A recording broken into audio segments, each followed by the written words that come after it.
There's a moment that comes to all of us. A moment when something feels off. You're in a conversation with someone you thought you knew, someone you trusted, and suddenly the ground beneath you shifts. They ask you a question. It seems innocent enough. But something in your gut tightens. Something whispers that this isn't just a question. It's a trap. A carefully laid snare designed to pull truth from your lips while hiding lies behind theirs. Marcus Aurelius, the philosopher-emperor who ruled Rome with wisdom forged in the fires of betrayal and deceit, understood this dance better than most. He sat upon a throne surrounded by advisors who smiled to his face while plotting behind closed doors. He learned to read the language of manipulation not through paranoia, but through clarity, through seeing human nature for what it truly is. Tonight, we're going to walk through the shadows together. We're going to expose 5 questions that liars use like weapons. Questions so subtle, so embedded in everyday conversation, that you might not even realize you're being manipulated until it's too late.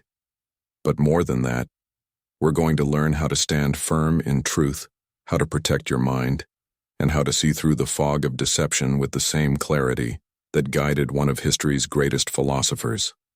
This isn't just about catching liars. This is about freeing yourself from the invisible strings that others try to attach to your thoughts, your emotions, your very sense of reality.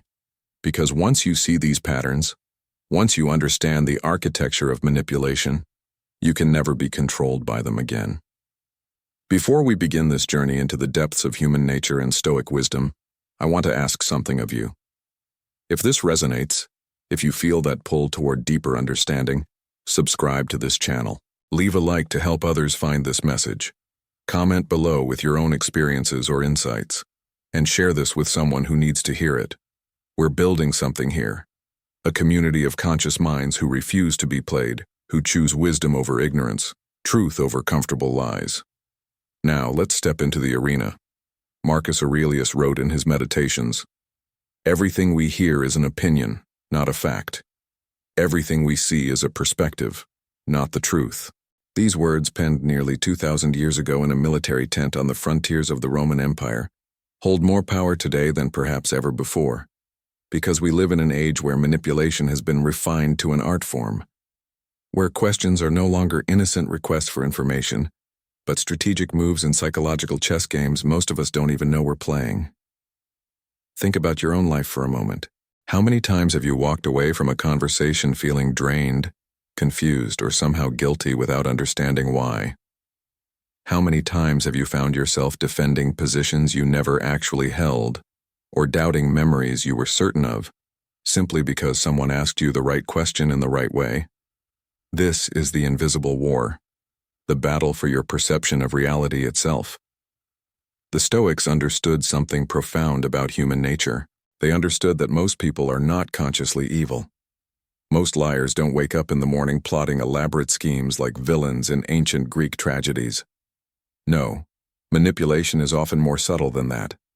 It's a learned behavior, a survival mechanism, a way of getting needs met when direct honesty feels too vulnerable or too risky. But understanding this doesn't mean accepting it.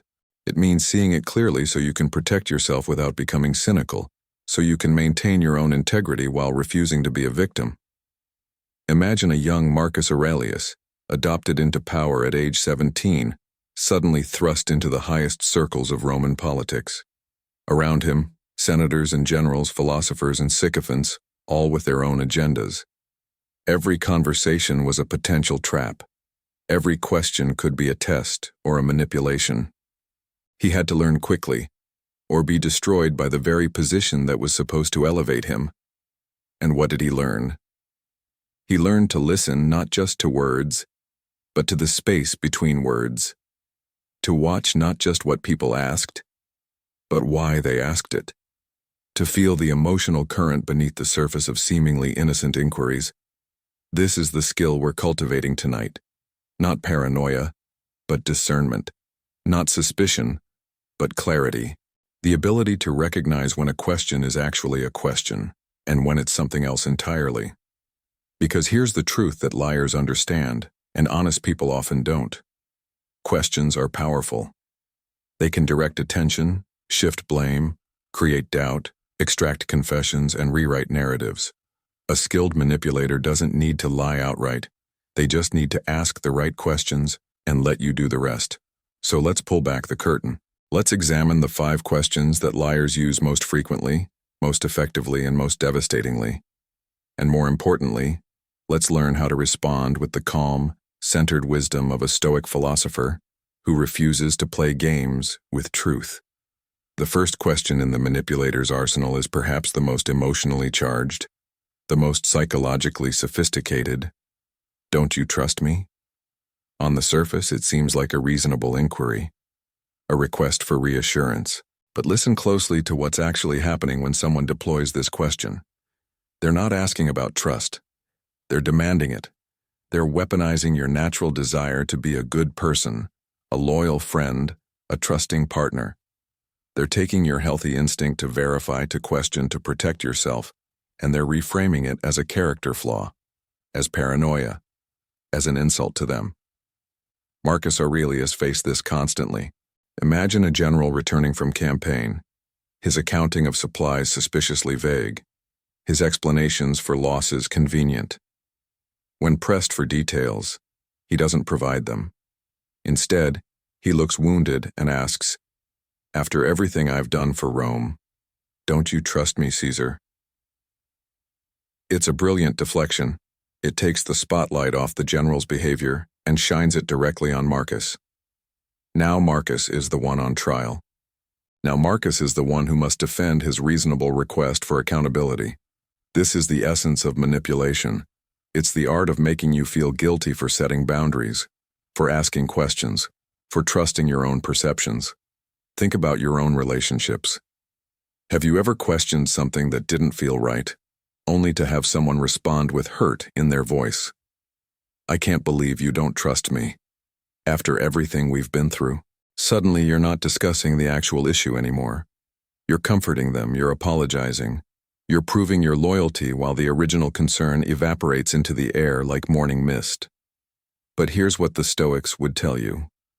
Trust is not a blanket you throw over someone and leave there forever. Trust is earned through consistent behavior. It's verified through transparency. It's maintained through accountability. True trust doesn't fear questions. It welcomes them, because people who are being honest have nothing to hide and everything to clarify.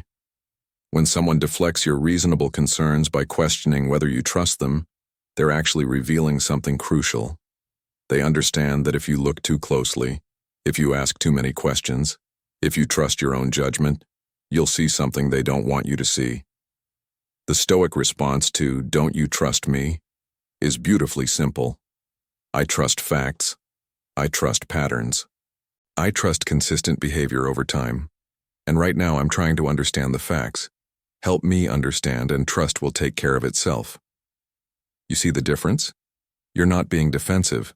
You're not being aggressive. You're simply refusing to be manipulated by emotional appeals. You're staying grounded in reality, in evidence, in the actual situation, rather than getting pulled into a meta-conversation about the nature of your relationship. Marcus Aurelius wrote, "If someone can prove me wrong and show me my mistake in any thought or action, I shall gladly change. I seek the truth which never harmed anyone. The harm is to persist in one's own self-deception and ignorance." This is the mindset we need. We're not afraid of being wrong. We're not defending our egos. We're simply committed to seeing clearly. And anyone who tries to cloud that clarity through emotional manipulation is showing you exactly who they are. Believe them. The second question liars love to use is perhaps the most audacious. Why would I lie to you? It's genius in its simplicity. It forces you to become their defense attorney. It makes you construct arguments for their innocence while they sit back and watch. And here's the trap. Most of us, when faced with this question, can't immediately articulate a motive. We don't want to believe someone we care about would deceive us, so we hesitate, we soften, we doubt our own instincts, and in that moment of hesitation, the liar wins. Let me tell you a story. There was a merchant in ancient Rome who sold grain to the army. For years, his deliveries were consistent, his measures accurate. Then slowly, almost imperceptibly, The quality began to decline. The quantity became questionable. When confronted by a junior officer, the merchant looked genuinely hurt and asked, "Why would I lie to you? I've been feeding your legions for a decade. What would I possibly gain by cheating now?" The officer, unable to answer that question satisfactorily, unable to construct a logical motive on the spot, let it go, and the merchant continued his scheme for another year before finally being caught, having stolen enough to buy himself a villa and retire in comfort. The question, "Why would I lie to you?" is effective because it operates on a false premise, that you need to understand someone's motive before you can trust your own observation. But this is backwards. This is inverted logic designed to confuse you. You don't need to know why someone is lying to recognize that they are lying. You don't need to be a mind reader to understand their psychology, to construct their entire motivational framework. You just need to trust what you see, what you know, what doesn't add up. Marcus Aurelius understood this deeply. He wrote, "Reject your sense of injury, and the injury itself disappears." But he also understood that rejecting false narratives is equally important. You have to trust your perception of reality more than you trust someone's question designed to undermine that perception. When someone asks you, "Why would I lie?" they're doing several things at once. First, they're implying that lying would be so irrational, so contrary to their interests, that it couldn't possibly be happening. Second, they're putting the burden of proof on you, making you the prosecutor in a trial you never wanted to be in. Third, they're creating an implicit argument.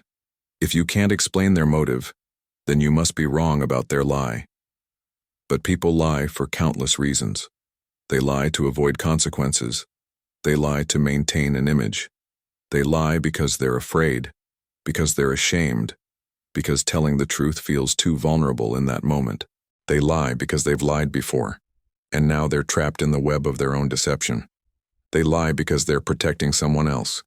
They lie because they've convinced themselves that the lie is actually a kindness. You don't need to know which reason applies, you just need to trust what you observe. The Stoic response to "Why would I lie to you?" is this: I don't know why, but I know what I've seen. I know what doesn't align. I know what my instincts are telling me. And I trust those things more than I trust your question. This isn't about being aggressive or accusatory. It's about staying grounded in your own experience of reality.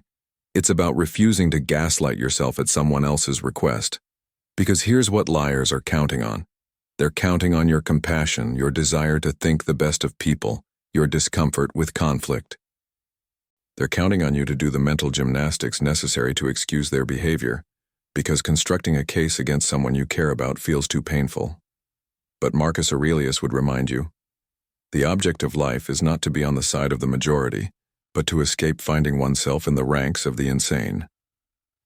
Sometimes trusting popular opinion, trusting what someone tells you, trusting the easy explanation, is actually a form of insanity. Sometimes sanity means trusting your own eyes even when everyone else is asking you to doubt them. The third question in the manipulator's playbook is designed to escalate, to intimidate, to make you back down through sheer social pressure. Are you calling me a liar? Notice the shift here. You were asking a question or expressing a concern. Maybe you said something like, "That doesn't match what you told me last week." Or, "I'm confused because these numbers don't add up." You weren't making accusations, you were seeking clarity. But suddenly the person you're talking to has reframed the entire interaction. Now it's not about the facts. It's not about the inconsistency. It's about whether you have the audacity, the cruelty, the judgment to call them a liar. This is a power move. It's designed to make you feel small, aggressive, unfair. It turns your reasonable inquiry into a character assassination attempt. And most people, when faced with this question, will immediately backpedal. No, I'm not calling you a liar. I just wanted to understand. And just like that, the conversation is over. The inconsistency remains unexplained. The truth stays buried. And you've been trained to not ask difficult questions in the future. Marcus Aurelius dealt with this constantly in the Senate. Roman politics was a snake pit of alliances and betrayals, of public proclamations and private schemes. When he questioned a senator's proposal or pointed out contradictions in someone's testimony, the response was often theatrical offense. "Are you calling me a liar in front of the entire Senate? You who are supposed to bring unity to Rome?" The weak emperor would have apologized. The tyrannical emperor would have had the senator executed. But Marcus, guided by Stoic wisdom, did neither. He simply stayed focused on the truth being discussed rather than the emotion being performed. Here's what this question is really doing. It's trying to make the conversation about your character instead of their behavior. It's trying to make you the villain of the story. It's weaponizing social norms that say we should always assume the best of people, that we should avoid confrontation, that questioning someone is somehow more offensive than lying to them. But think about how absurd this is. Someone has told you something that contradicts reality, and when you point this out, they make you feel guilty for pointing it out. They've essentially trained you to participate in your own deception. The Stoic philosophers would see this clearly.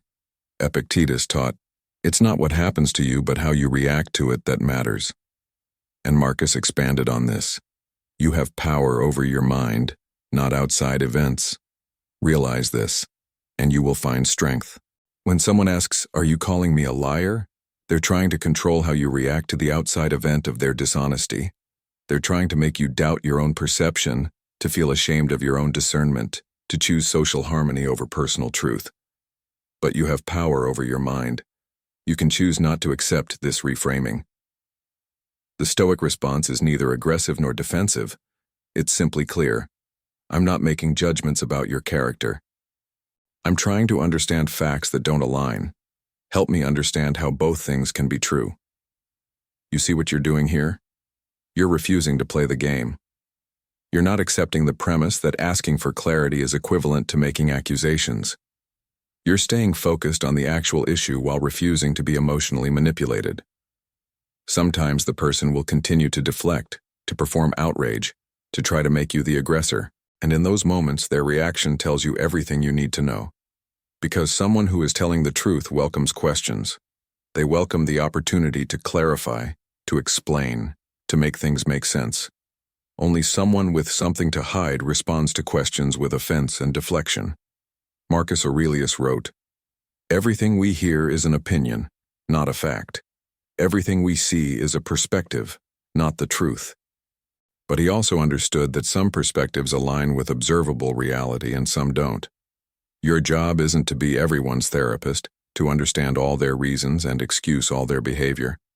Your job is simply to see clearly and refuse to unsee what you've seen just because someone is uncomfortable being seen. This takes courage. Because we're social creatures, we want to be liked, to be seen as fair, to avoid conflict. The manipulator knows this about you and uses it against you, but the Stoic cultivates a different kind of courage. The courage to stand alone if necessary. The courage to trust your own judgment even when it's unpopular. The courage to choose truth over comfort. The fourth question liars use is perhaps the most insidious because it targets your memory, your sense of reality itself.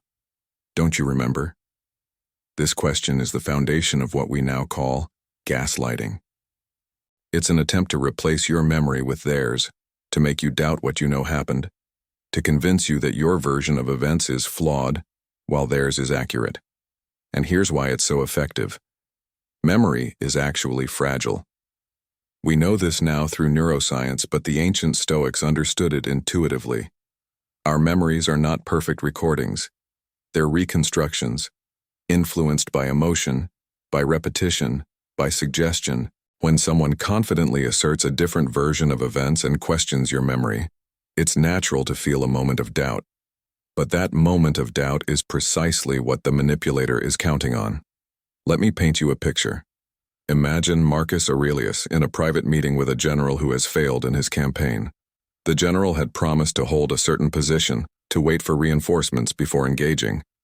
But he attacked early, suffered losses, and retreated.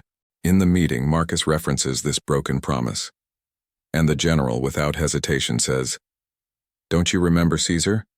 We discussed this. You gave me discretion to engage if the opportunity presented itself. We both agreed that waiting could mean losing the element of surprise." Now Marcus faces a choice. Did he say that? The conversation was weeks ago. There were many conversations. Perhaps he's misremembering. Perhaps the general is right and he's wrong. This is the moment of vulnerability that every manipulator seeks. The moment when you doubt your own mind. But Marcus Aurelius was a practitioner of Stoicism, which meant he kept journals, he reflected on his actions and decisions, he anchored himself in written record rather than just memory. And even beyond that, he understood something crucial. People who are telling the truth don't usually need to question your memory. They help you remember. They add detail. They say things like yes, and then you also mentioned, or right, and I said. They build on the conversation rather than replacing it entirely. When someone says, "Don't you remember?" followed by a version of events that contradicts your memory, they're almost always trying to rewrite history. They're hoping that your uncertainty about your own memory will be stronger than their commitment to their lie. This question is particularly devastating in personal relationships. Don't you remember? You said you were fine with me going out that night. Don't you remember? You promised we'd do this.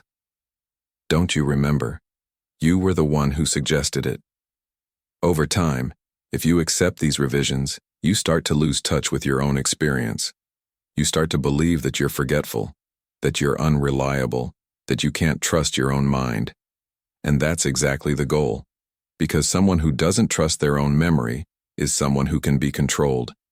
The Stoic response to "don't you remember" requires first a deep breath, a moment of centeredness. Then, I remember differently. I remember it this way. Perhaps we both have incomplete memories, but this is what I recall clearly. You're not saying they're definitely lying. You're not getting into a fight about whose memory is more accurate. You're simply refusing to surrender your own experience of reality. You're planting a flag in the ground that says, "This is what I know. This is what I experienced. I'm not abandoning that just because you offer a different version." And here's something powerful. If this is a pattern, if someone frequently tells you that you're misremembering things, that your version of events is always wrong, that their memory is always more reliable, then you're not dealing with innocent confusion. You're dealing with systematic manipulation. Marcus Aurelius wrote, "The soul becomes dyed with the color of its thoughts." If someone is constantly dyeing your thoughts with doubt, with uncertainty, with questions about your own perceptions, they're not helping you see more clearly. They're clouding your vision, so you'll rely on theirs. In the modern age, we have a tool that Marcus didn't have. We can write things down in real time. We can keep records. We can document conversations that matter. This isn't paranoia. This is wisdom. It's creating anchors for your memory so that when someone tries to move those anchors later, you know exactly where they originally were placed. But even without written records, trust yourself. Trust that your experience of reality is valid. Trust that your memories, while perhaps not perfect in every detail, capture the essential truth of what happened. Don't let someone else's confident rewriting of history become your truth. The fifth and final question we need to examine is perhaps the most strategic. Who told you that? This question serves multiple purposes, and all of them benefit the liar while putting you at risk. First, it's an information-gathering exercise. The liar wants to know who else knows about their deception. They want to know if there's a witness, if there's evidence, if there's someone else they need to manipulate or discredit. They're mapping the territory of their exposure. Second, it's a deflection. Instead of addressing the actual issue you've raised, the substance of your concern, they're shifting focus to the source of your information. It's a way of changing the subject while appearing to engage with it. Third, it's an implied attack on your judgment. The subtext of "who told you that" is often, "Why are you listening to gossip?" or "Why are you trusting someone else more than you trust me?" It's designed to make you feel sheepish about having outside information, as if loyalty means never believing anything unless it comes directly from the person you're asking about. Marcus Aurelius understood this deeply. He was surrounded by informants, by people who brought him news of corruption, rebellion, schemes. And he knew that when he confronted someone based on this information, their first response was always, "Who told you that?" They wanted to know who the witness was so they could silence them, discredit them, or punish them. But Marcus also understood something crucial. The validity of information doesn't depend on its source. Truth is truth whether it comes from a senator or a slave, from a friend or an enemy, from someone you trust or someone you don't. Think about this question in your own life.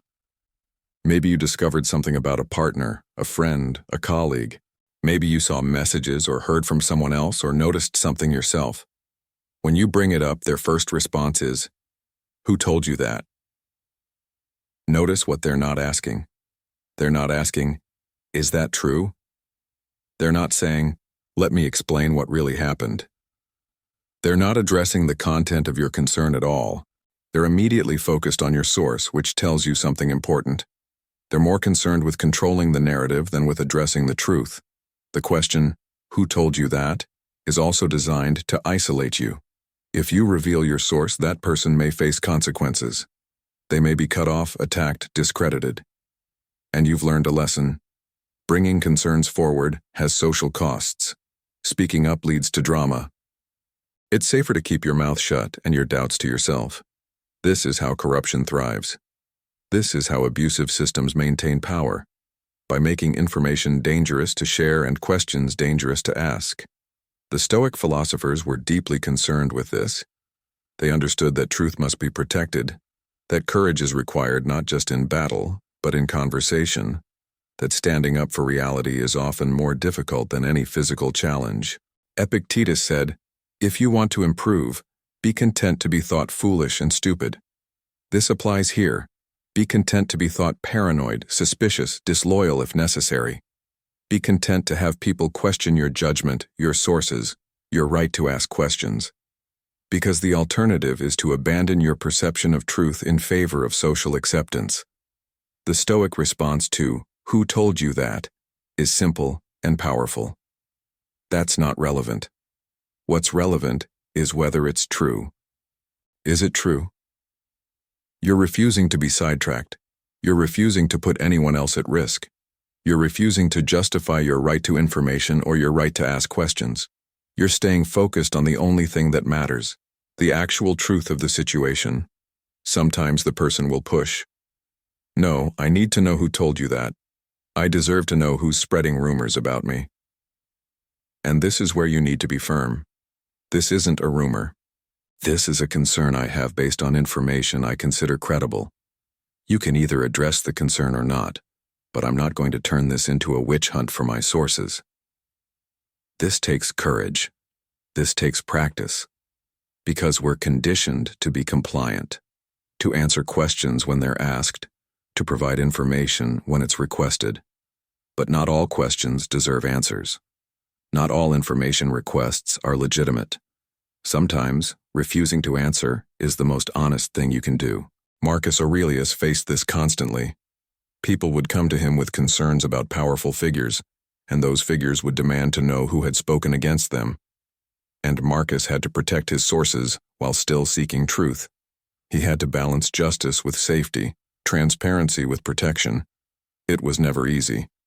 But he understood that if people couldn't bring concerns forward without risking everything, then truth would die in the shadows. The same is true in your life. If someone makes you feel that questioning them, that having information about them, that expressing concerns is somehow a betrayal, then they're not interested in truth. They're interested in control.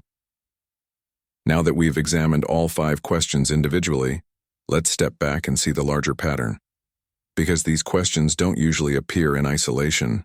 They appear in sequence, in combination, as part of a larger strategy of manipulation and control. Marcus Aurelius wrote, "Look beneath the surface, let not the several quality of a thing nor its worth escape thee." This is what we're doing now. We're looking beneath the surface of these questions to see the architecture of manipulation itself. What all 5 questions have in common is this. They shift attention away from the liar's behavior and onto your character, your judgment, your memory, your sources. They make you defend yourself rather than requiring the liar to defend their lies. They invert the natural order of accountability. Think about how a typical interaction might unfold. You notice something doesn't add up. You bring it up gently. "I'm confused because you told me you were at work, but I saw you weren't there." The response comes quickly. Don't you trust me? Question 1.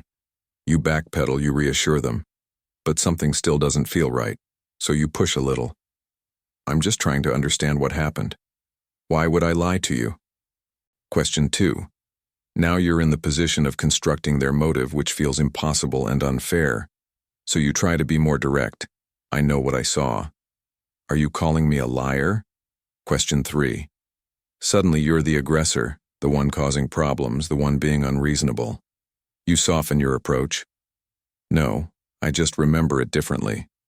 Don't you remember? We talked about this. I told you I had to leave work early for an appointment. Question 4. Now you're doubting your own memory, wondering if you forgot, if you're being unfair, and if you still persist, if you mention that someone else confirmed your version of events. Who told you that? Question 5. Now your sources are on trial, and you're protecting them instead of pursuing truth. Do you see the dance? Do you see how skillfully these questions move you further and further from the original issue while making you feel progressively worse about yourself? This is not accident. This is not coincidence. This is a refined system of control that operates beneath conscious awareness for both the manipulator and the manipulated. The Stoics understood that human behavior follows patterns. Marcus wrote extensively about observing patterns in people, about learning to predict behavior based on character rather than being surprised by each individual action. He knew that someone who lies once will lie again, that someone who manipulates in one context will manipulate in another, that patterns reveal truth more reliably than words ever can. So here's what you need to understand.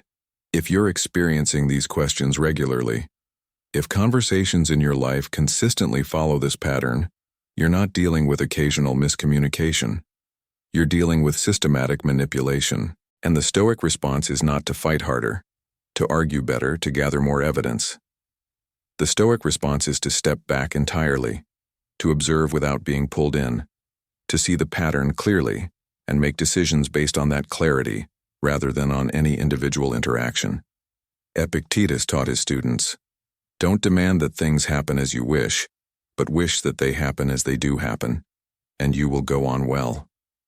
This doesn't mean accepting lies. It means accepting that some people are liars, that some relationships are built on manipulation, that some battles cannot be won because the other person is not interested in truth.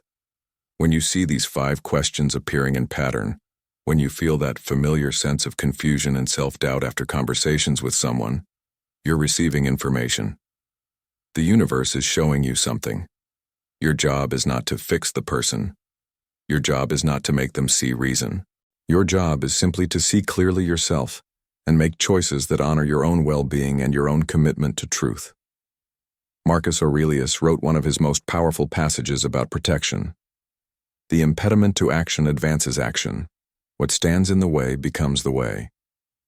These words were about turning obstacles into opportunities, but they also apply to protection. The very things that threaten to confuse and manipulate you can become the tools of your clarity and strength. So how do we protect ourselves?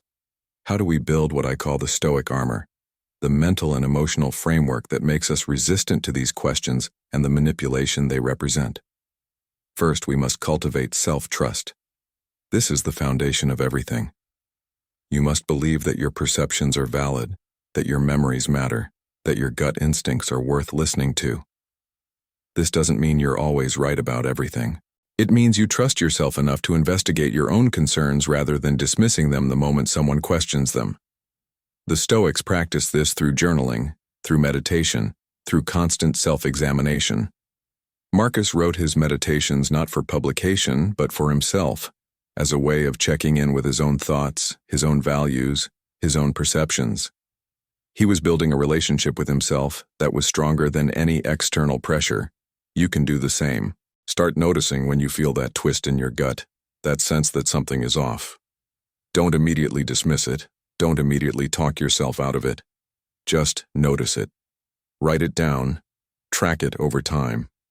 You'll start to see that your instincts are often right, that your initial perceptions are usually accurate before you second-guess them into oblivion. Second, we must embrace the principle of proportion. The Stoics were masters of this. They understood that not every battle is worth fighting, that not every lie needs to be exposed, that sometimes the wise response is simply distance. When you encounter these manipulative questions, you have choices. You can engage, but you must understand the cost. Engaging with someone committed to deception is exhausting. It drains your energy. It pulls you into their reality rather than keeping you grounded in your own. Sometimes the proportionate response is simply to note what you've observed and adjust your relationship accordingly. You don't need a dramatic confrontation. You don't need to make them admit what they've done. You simply need to see clearly and act accordingly. Marcus wrote, "When you wake up in the morning, tell yourself, the people I deal with today will be meddling, ungrateful, arrogant, dishonest, jealous, and surly." This sounds pessimistic, but it's actually liberating. He's not saying everyone is terrible. He's saying be prepared. Don't be surprised by bad behavior. Don't let it destabilize you. When someone asks you, "Don't you trust me?" or any of the other manipulative questions, you can respond calmly because you're not shocked. You expected this. You've seen the pattern. You're prepared. Third, we must practice emotional sovereignty. This means not allowing other people's emotions to dictate your perception of truth. When someone performs hurt or offense at your questions, you feel compassion for their emotions while staying committed to reality. Their feelings don't change facts. This is one of the hardest skills to develop because we're wired for empathy. We naturally want to soothe distress, to fix hurt, to make things okay. Manipulators exploit this. They use emotional displays as shields against accountability. But the Stoics understood something crucial. You can be compassionate without being controlled. You can care about someone without surrendering your judgment. You can feel empathy while maintaining boundaries. When someone escalates emotionally in response to your reasonable questions, that's information. It's not a reason to back down. It's a reason to notice the pattern and draw conclusions about their willingness to engage honestly. Fourth, we must develop what I call collaborative truth-seeking versus adversarial defense. This is subtle but powerful. When you ask a question or raise a concern, frame it as an invitation to understanding rather than an accusation. But then notice how the other person responds.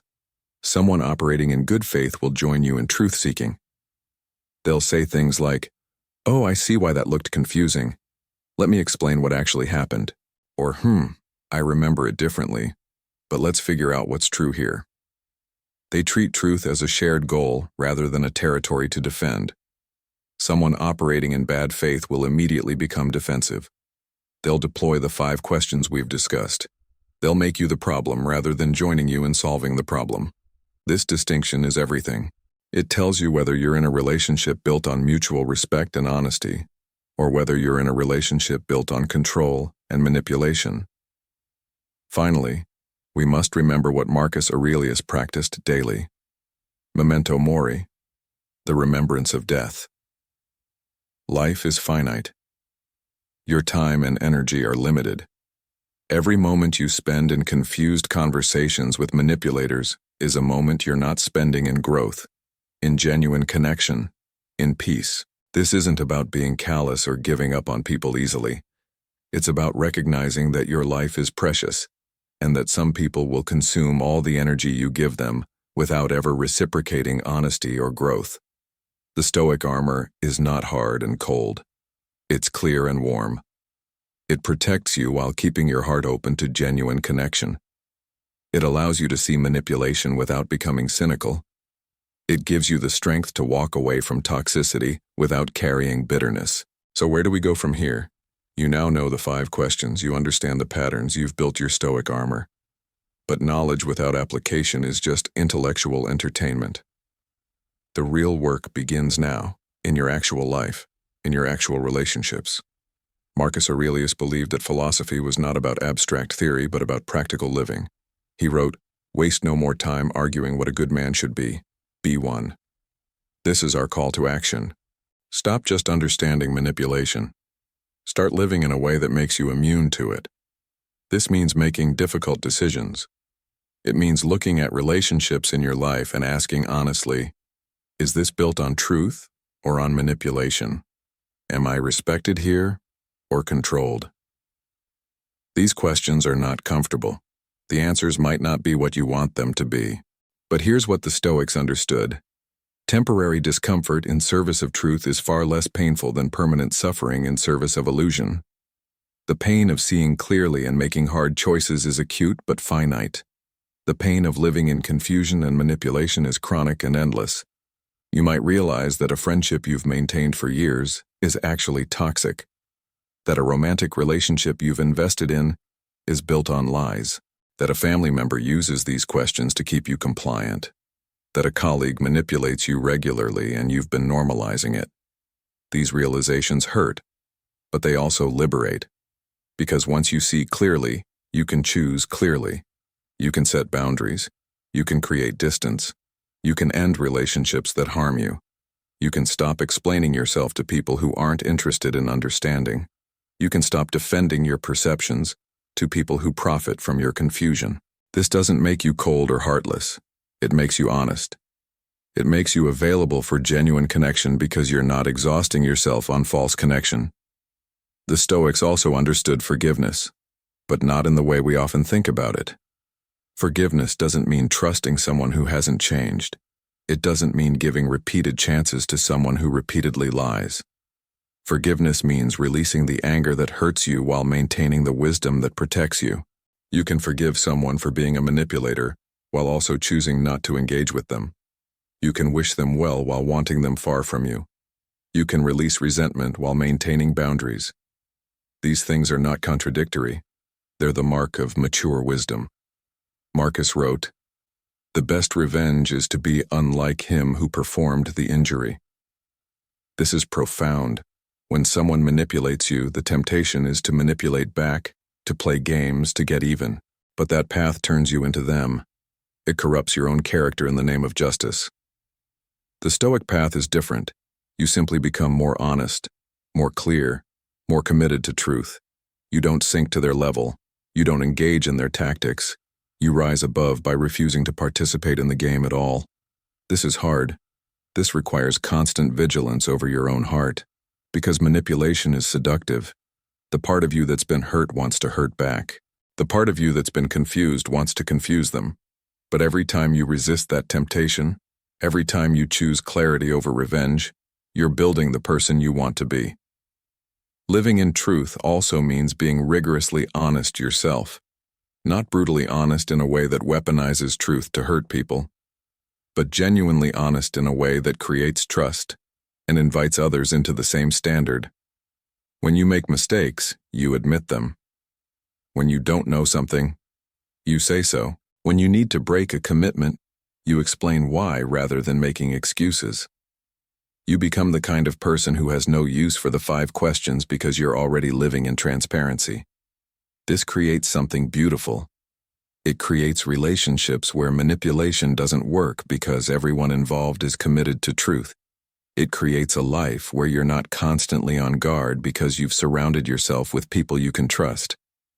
The path forward is not about becoming harder. It's about becoming clearer.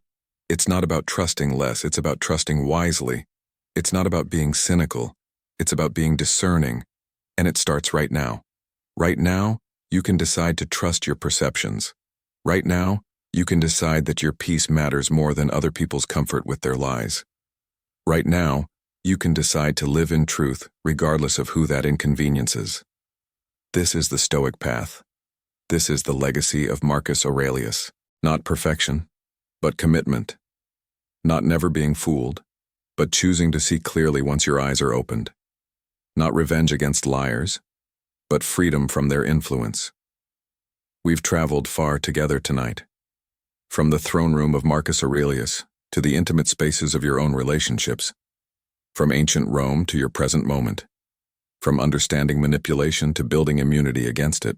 Let me leave you with some final wisdom from the Stoics, woven together into a meditation you can return to whenever you face these questions, whenever you feel that old confusion trying to reclaim you. Remember, you are not responsible for other people's lies. You are only responsible for your own truth. Remember, someone else's emotions are not evidence of your wrongdoing. Your reasonable questions deserve reasonable answers, regardless of how upset someone pretends to be when you ask them. Remember, trust is earned through consistency, not demanded through questions. Anyone who has to ask, "Don't you trust me?" is usually giving you reasons not to. Remember, you don't need to understand why someone is lying to recognize that they are. Your perception of reality is valid even when you can't explain someone else's motives for distorting it. Remember, being called suspicious or paranoid by someone who is actually deceiving you is not an insult. It's a confirmation that you're seeing clearly. Remember, your memory is yours. When someone tries to rewrite your history, you are not obligated to accept their revision. Remember, your sources are not the issue. The truth is the issue. Never let someone distract you from substance by focusing on source. Remember, you have the right to observe, the right to question, the right to trust your instincts, the right to walk away. No relationship, no matter how old or important, supersedes these rights. Marcus Aurelius, in his final meditations, wrote something that has echoed through 2,000 years. You have power over your mind, not outside events. Realize this, and you will find strength. The 5 questions we've discussed tonight are outside events. They're tools that others use, strategies that others deploy.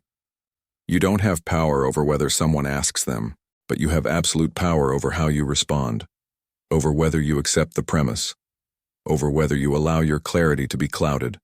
That power has always been yours. These questions only work if you give them power by doubting yourself, by abandoning your perceptions, by prioritizing someone else's narrative over your own experience. Take back that power, not through aggression or confrontation, but through quiet, unshakable commitment to your own clarity.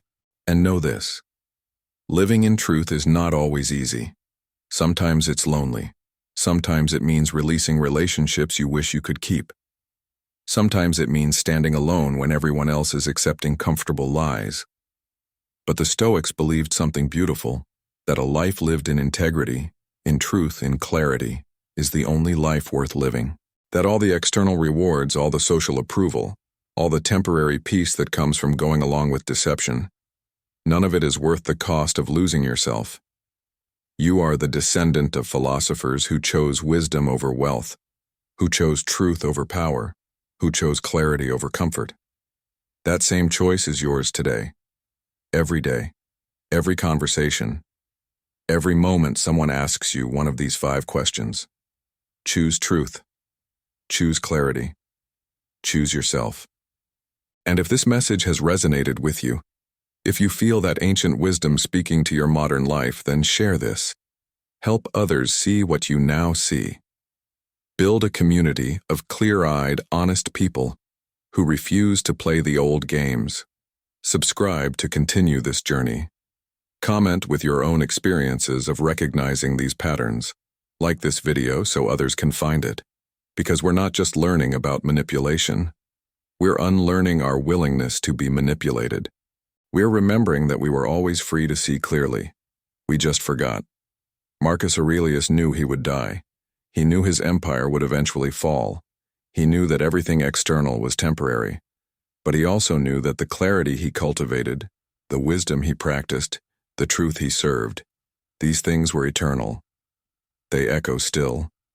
And now they echo through you, through your choices, through your commitment to living honestly in a world that often rewards deception. You are the philosopher now. You are the clear-eyed observer. You are the one who refuses to be moved by manipulation. Stand firm in that. Trust that. Be that. The questions will come. They always do. But now you know them. Now you see them. Now you're free. And freedom, true freedom, is the greatest gift the Stoics believed we could give ourselves. Go forward in truth. Go forward in clarity. Go forward in strength. This is the way.